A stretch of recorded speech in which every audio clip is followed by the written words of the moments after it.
Well, you gotta hand it to them. Even with all the shit they got after abandoning their first game to make a weird, half-assed sequel which they later also abandoned, Blizzard still wasn't afraid to go even deeper with making this a trilogy. A lot about Marvel Rivals feels very familiar, like I've seen a lot of these characters before. Obviously they were all Marvel characters, but I was never into comic book heroes growing up.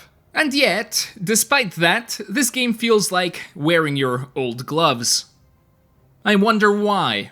Now people are saying this is ripping off of Overwatch because you have the guy with the bow, you have a guy with a jetpack who shoots missiles down, but what people don't get is that these are two completely different games. And then you have a guy like who is just this badass guy with a revolver, and there's all these really creative characters like and then you have now I know you're thinking Reinhardt, right? No. And what's really cool about this guy is that he gets this big shield.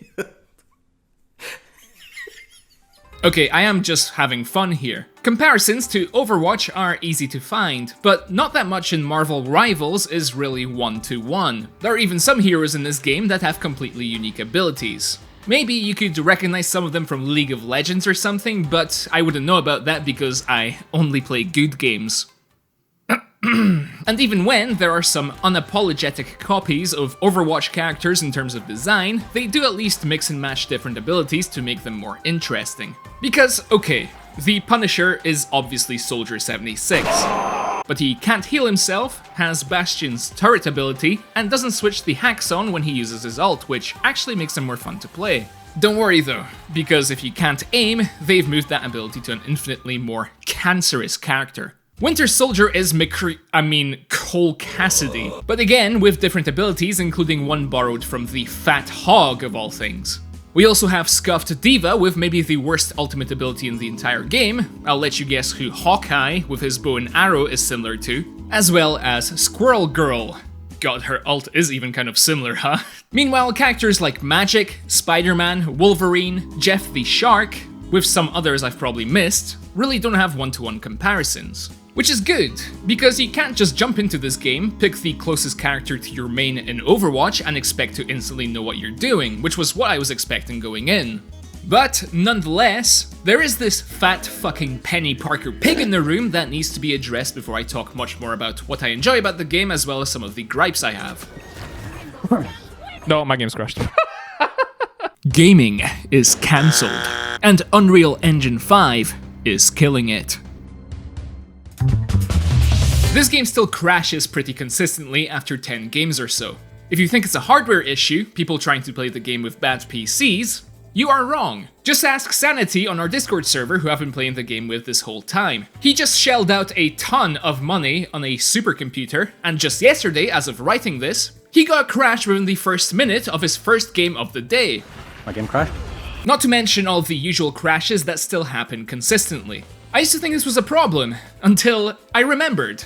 NetEase Games is a Chinese developer. The game probably just thinks that you've used up all of your government-allocated gamer time, so it shuts you off. You know, so you don't get into trouble with the government. And really, you have to appreciate the devs for looking out for you like that. It's not often that a corporation will genuinely look out for the consumer's well-being like this. So, credit where it's due. I emailed them with all of my personal information to prove that I am, in fact, allowed to play all I want, and sure enough, never had a crash since. The whole game in general is just held together with hopes and dreams on a Chinesium foundation. It runs on Unreal Engine 5, which is the first game I've played that runs on that engine. And I can confidently say that it's complete and utter shit. I'm sorry, but how does a game that looks like HD Borderlands recommend an RTX 2060 Super? Like, am I looking at the specs for Marvel Rivals or Grand Theft Auto 6? In before Crypto Miner. I'm also not convinced that the game would be at all playable at the minimum recommended specs with a 1060. Yes, I do have a system bottleneck, thanks for asking. I have a really good PC with the exception of my graphics card, which is a 1660 Ti, which is only a little bit better than the minimum recommended GPU. I am running the game on the lowest settings at 1080p, and I consistently experience frame drops down to as low as 20 FPS in almost every match.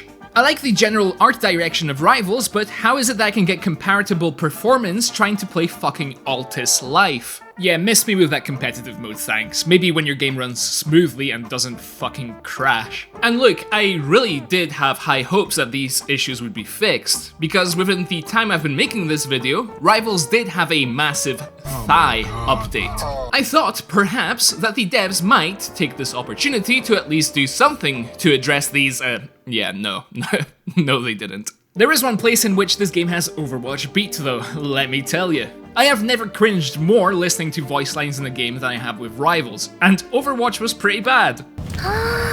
Is this for real? I've only seen scenes like this in anime!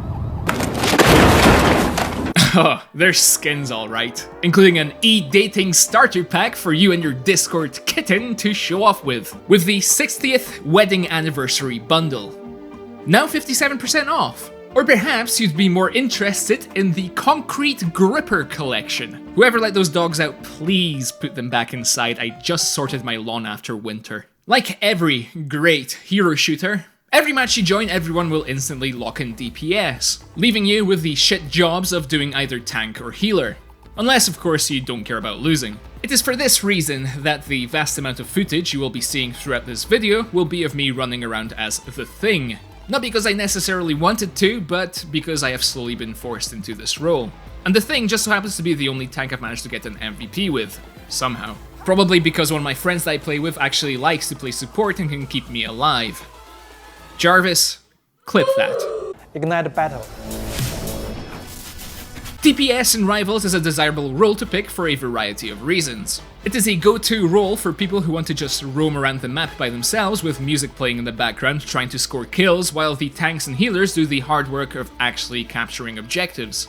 Or at least it is when they are on my team, because every DPS I come across in the enemy team is just the perfect team player.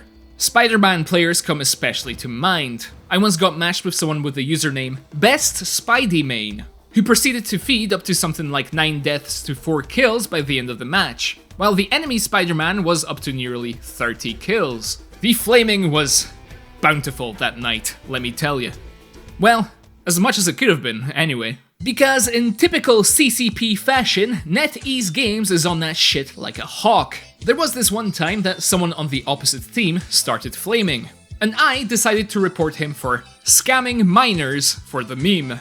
Imagine my surprise when, 2 days later, I get a message in the main menu reading, "Thank you for reporting. The player you reported has been muted. Thank you for helping us maintain a positive community environment." Ladies and gentlemen, I'm part of the problem. And it's kind of weird that the community censorship is the way it is, considering just how much dump truck there is on display in this game. You're telling me you're gonna be out here with all this ass, but I can't flame a little when my healer thinks he's playing DPS. It was just, I don't know, man. But anyway, where were we? Right, yeah. DPS characters. Another reason is that there are simply a lot of DPS characters to choose from. 20 to be exact, compared to 9 tanks and 8 healers. They offer a nice variety in playstyles as well, with hit scan weapons, projectile weapons, melee, flying characters, fuckers that can traverse the map via web.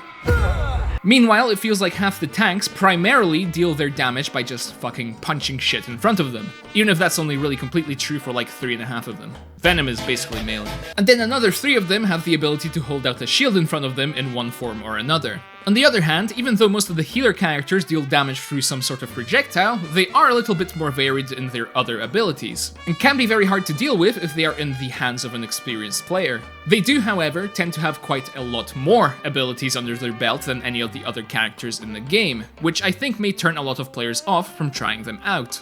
Cloak and Dagger, for instance, has a button that lets you switch characters between, well, Pimp and Ho. Each of them have different abilities that, while being similar mechanically, do different things. An ability that deals damage in cloak form might instead heal friendlies when playing as Dagger. The good thing about the character roster is that, at least, there really aren't any individual heroes that are just flat out worse than the rest in their class. There isn't really a tank, for example, that, when you pick it, someone might say, "Why are you picking the worst tank character?" The same also goes for healers, though the Mantis does have a pretty terrible ult. And there's only really one DPS character that I've come across where whoever picks it is most likely going to come out at the end of the match with a negative KDA, that being Black Widow. I'm sorry if you're good with her, but in my experience, Black Widows just join the game to feed. They cannot keep up with the amount of damage that most other DPS characters are able to lay out unless they can hit headshots consistently. But what really separates characters from one another are the ultimate abilities. Ultimate abilities in Rivals are a mixed bag. Ideally for me, an ultimate ability should be something creative, something that can turn the tide of a match in an interesting way if used properly. There should ideally be some skill involved in its usage. It shouldn't be a guaranteed 6-kill wipe for the simple effort of pressing the Q key on your keyboard. Jeff the Shark comes to mind. If you're not careful in hanging around too close to your team, you might just get vored and spat outside the map. If you know you're playing against him, keep that in mind and maybe space yourself out a little bit. I like Winter Soldier's ultimate. It's very satisfying to get a streak of kills with Again! Oh my god, that's play the game, dude. That's fucking nuts. That is fucking disgusting. But it can also send him out to the front where he can be targeted by more people. It's not actually an ult, but I have to mention Doctor Strange here as well. He has one of the most unique abilities in the game because every 3 minutes, he can open up a portal that can take you anywhere on the map that you choose. The actual teleporting part is cool enough, but the actual unique utility in this power is its ability to half everyone's frame rate. Very useful. Then there's the ultimate abilities that are just kind of whatever. The Thing's Clobbering Time is just Reinhardt's Hammer Down, except it seems like the stunning effect it applies to enemies lasts nowhere near long enough to make any real difference whatsoever. It would be good at least if it could cancel someone's active ult, like Luna Snow's, but she's completely immune to it in that state. Which, while we're here, I feel like the rules regarding which characters can be stunned out of their ultimates are inconsistent. Some examples of how ultimates can be countered include using Invisible Woman's Invisible Shield. It's actually a very powerful character because of that reason. If an enemy pops an ult that still requires aiming, or one that locks onto a visible target, your entire team can just hide within its boundaries until it wears off. But using ultimate abilities to directly counter others doesn't seem to be a thing. If you have your ult as the Thing, for example, because I don't know if I mentioned, but I play the Thing. You don't know what the fuck you're doing with the Thing, dude. Don't know what the fuck you're doing with the Thing. Oh! And an enemy Punisher pops its ultimate 2 feet in front of you, you would be forgiven for thinking that Clobbering Time might be able to stun him out of his ultimate. And that's not the case. Same goes for Luna Snow's ability. Meanwhile, I swear I've been webbed by Penny Parker while using an ult at one point, but the same isn't true about Luna Snow's Deep Freeze ability. Speaking of, Fate of Both Worlds is an ult that just goes, you don't get to kill anything anymore. Which is great if she's on your team, but just a bit fucking boring if it's being used against you every few minutes in a match. This ability heals 250 health points per second, so you could technically get a kill in if you target her with multiple players at once, but when is that ever going to happen in matchmaking, let's be honest? Scarlet Witch has another ultimate that I just consider to be boring. Press Q, wait for a couple of seconds, then literally disintegrate any enemy in front of you. Though at least she's quite easy to kill when she's charging up. And Penny Parker, I have to say, has maybe the most useless ult in the entire game. But it is a close tie with the Mantis. Just run around shitting out webs and bugs, with a piss poor 60 damage attack that you can only do once per second. I've never seen this power used in a way that has affected the outcome of a match, unless it was paired with other ultimates used at the same time. And then there's the broken ultimate abilities. Ones where you can just turn your brain off and involve absolutely zero skill to get kills with. Well, actually, there's only really one. I mentioned earlier that I like the Punisher's ult, Final Judgment. He whips out 2 miniguns and can deal an insane amount of damage within this 10-second use time as long as you're good enough to aim. And if your healers are particularly cracked, they might even keep a tank topped up enough to be able to eat up all of its damage. It's like they've seen Soldier 76 and thought, you know what? Having an ultimate that is literally just aim hacks isn't all that fun.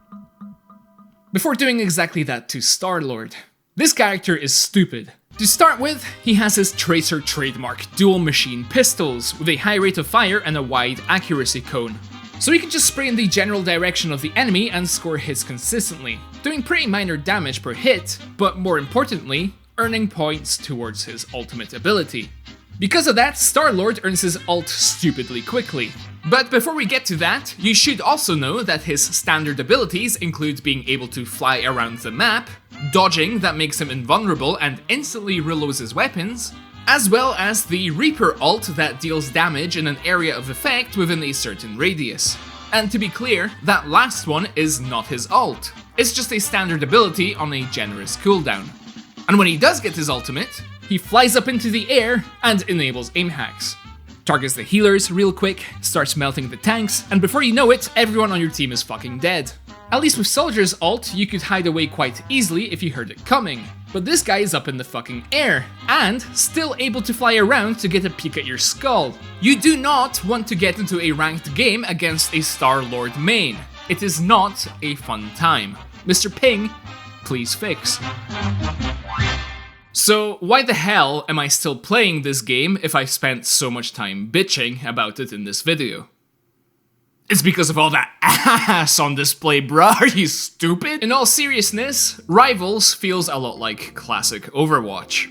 I liked Overwatch. When Overwatch first came out with its roster of 21 characters, that gameplay was tight. I was obsessed with it for that entire year that it came out and lost interest sometime around when Ashe was added, if I remember correctly. I tried out the so-called sequel out of curiosity one night not long after it came out, but that spark was long gone by then. Despite the technical faults, Rivals was able to fill the hole that Overwatch left for me all those years ago. The game feels tight to play. Despite having almost double the amount of heroes that Overwatch had on release, the roster still feels balanced for the most part, which is, in and of itself, quite impressive. There are already interesting synergies to be found between characters, and that's without even mentioning the new team-up abilities. Those are actually quite interesting. It seems like they will change season to season as well, and I'm looking forward to see what NetEase will do with them as new characters get added. And any shortcomings that certain characters might have at the moment will of course most likely be addressed as time goes on. Season 2 has already applied nerfs and buffs to characters across the board, some more sensible than others, with more major character updates still to come halfway through the season. I only really have two worries with Marvel Rivals, and thankfully, it's things that can all be fixed and addressed as time goes on. I've spent a lot of time talking about this already, but this game really needs some serious optimization work. I don't know if it's because Unreal 5 is such a new engine so devs don't know how to properly work it yet, or if the industry is just getting lazy in that regard. But there is simply not enough to Marvel Rivals for it to be such a slog on your system. Never mind the fact that it takes up almost 70 gigabytes on my SSD. But I feel like we've lost that battle a long time ago now. And finally, it has been announced that NetEase is planning on releasing a new hero every month. It's certainly very ambitious, and they need to be on top of keeping this game balanced as they do this. Marvel Rivals is free to play, so at least if you're not the type of person to buy skins like hotcakes, there is at least no reason for why you shouldn't try it out to see if you will like it. Because if you were into Overwatch like I was at one point, it might just become your next grind. I've been Scav Merchant Hub, and I'm gonna go find God now. See ya. I want you to subscribe to me Scav Merchant Hub on YouTube. Thank you, cringe.